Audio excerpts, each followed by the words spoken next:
Whole baked trout, or you want filet catfish? Should I tell you I don't know the difference?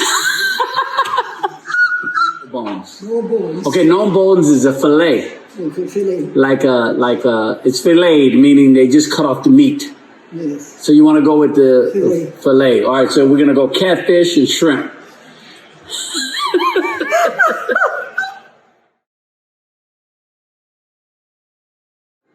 The first thing is, don't take your life for granted. Life is a gift.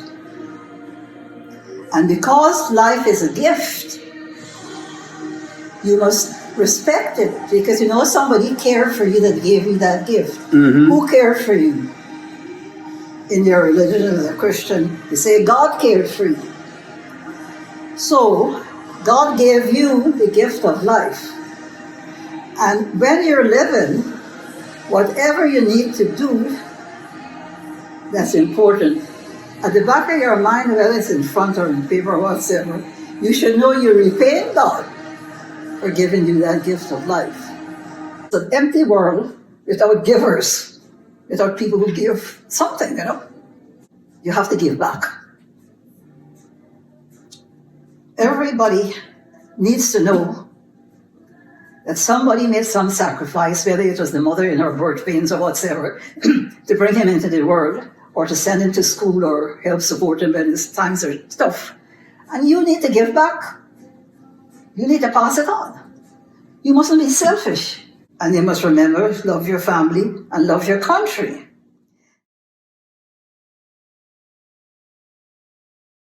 When I wanted to start Guyana Medical Relief, I didn't know how to go about it.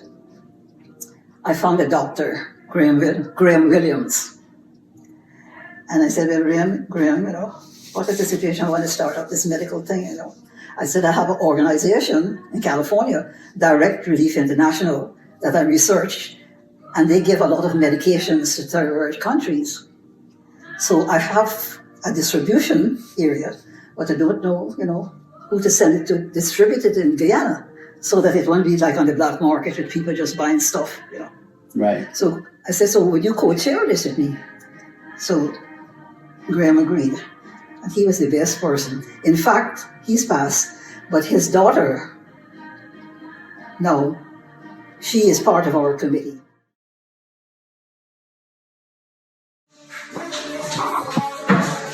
So you never had sushi, Mom? No, Your whole life? that's right. Are you serious? Very serious. I cannot believe that. You take a photo of me. I need to take a photo of you.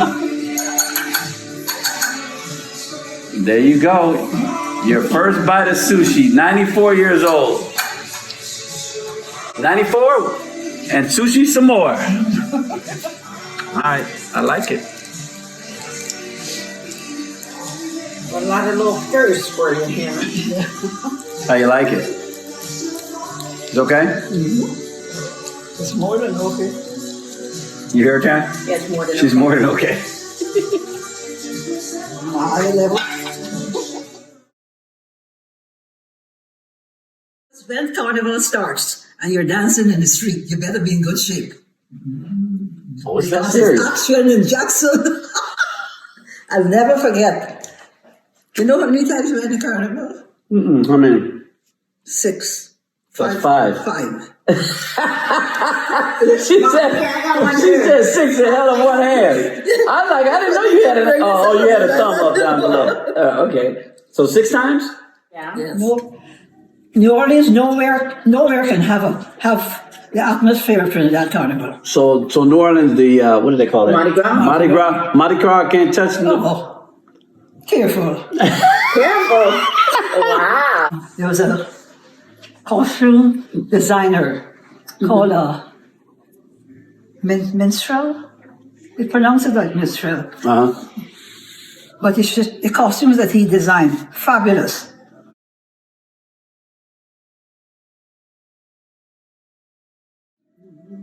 And people save all year to be able to afford the kind of costumes he made. Oh. Like the butterflies, sequins, all kind of stuff. And when you dance and you open your hand, he was terrific. I gotta see if I can Google and find out. Minstrel at the Trinidad Carnival. Yes.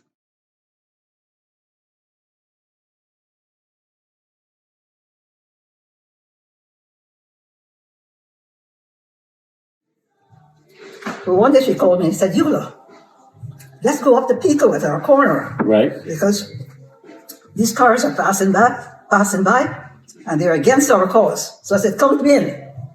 So I went with her. When school was over, I think it was Marvin who came home and said, Mom, why did you do that? I said, do what? He says, my friends are reporting that they saw you on Pico giving the finger. And I said, what finger? I said, those people were waving at me, and I thought they were supporting our cause. So what they did, I did. That's how I learned about the finger. You didn't even know that you were flipping them off. They were flipping you off, so you flipped them back. I did it with vigor, you know. Right. I'm not going to do anything. What I remember about Cindy's birth, my cousin, Dr. Bennett, was alive at the time. So when I was pregnant, he says, Eula, this baby is going to belong to me, and he must be delivered at my hospital where I do the thing. So he was delivered at the hospital by Robin, and when they got him and so showed him to Robin, I remember Robin saying, Eula, this child is perfect for California.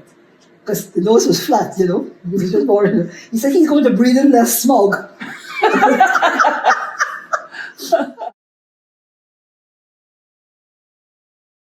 in the old country, when anybody used to tell my mother something about old people, as they say, chopping down old people, you know, would say, Pikni yakom yasamidam. Say it one more time. Pikni yakom yasamidam. Meaning child, Pikni is child. Pikni is child. As the years pass, you'll get to my stage, and you will meet the things that I'm doing. So don't be critical. Right. So Pikni. Yakom. Yakom. Yasamidam. Yasamidam. Yes. What does that mean? But that's I just told you. No, but what is that word? Is that a particular word, or is it? It's English, right? In this broken English. It's Guyanese broke. It's pop broken English. When he came to America. No, but as growing up, I don't remember you. No. I don't remember you drinking when we were growing up. No. After your father left, and after I realized I had to run this house with all these children, I started to drink. That would drive you to drinking, huh? Yes. So you started that, but you don't drink a lot. You'd have a glass of wine or Moscato. Oh, Moscato. And what Bravissimo. Okay. You got to describe. You know, well, she knows Jim. She knows Jim. She knows Jim and Grace. Yeah, but I know the story. Well, Jim Mason used to, of course, come around to our home. He and his wife, Grace. And in the Guyanese tradition, out of respect with somebody who's closely related to the family, you call uncle for the man and auntie for the husband. So Eric got accustomed to Uncle Jim. And then one day, he was white, by the way. Yes. And Grace was white. Both of them were white. And one day, I don't know how the subject came up, and we were speaking about the racial problems in America. And I said, well, you know, it's a good thing. I said, Jim Mason doesn't fit into that group of prejudiced white people. And Eric said something, he shouldn't fit into that group anyway because he's my uncle. And I said, he's not your blood uncle. Uncle is a term of respect that we use in Guyana. Oh, Lord. Eric couldn't believe that Jim was not his uncle. Eric actually started to cry. Like, why are you taking my uncle away from me? Eric put on one set of crying. I had to calm him down. I said, when you come, I'm not going to tell you who's it. I'll explain to you more. Now, there is a hospital that my father used to work at on the quarantine coast in Guyana that Sharir, he's the one in Guyana that lives in Guyana. Sharir is India. That helps you with the. Yeah. You're talking about the Sharia that helps with the Guyanese medical relief. Yeah. Okay. But it's named after me. Like I told Sharir, I don't want it named after me. I want part of if it's my hair or bit of my hair or something to be buried there as a tribute to my father, who served. It wasn't that particular hospital; it was the location Right. that he served there for years. You know, it wasn't true. And it's really not a long time. It wasn't. It may seem like a long time. Yeah, because I can't. It seemed to me it's hard for me, except when my arthritis and sight and everything begin to attack me. I realize I'm 94 because the time has gone so swiftly in my mind and everything else. You know? Right. So Sharir has my instructions. He does. If they don't, they won't bury me there. At least some of my hair. Stick it in the earth behind the sign. Right. We'll find a way to memorialize the location.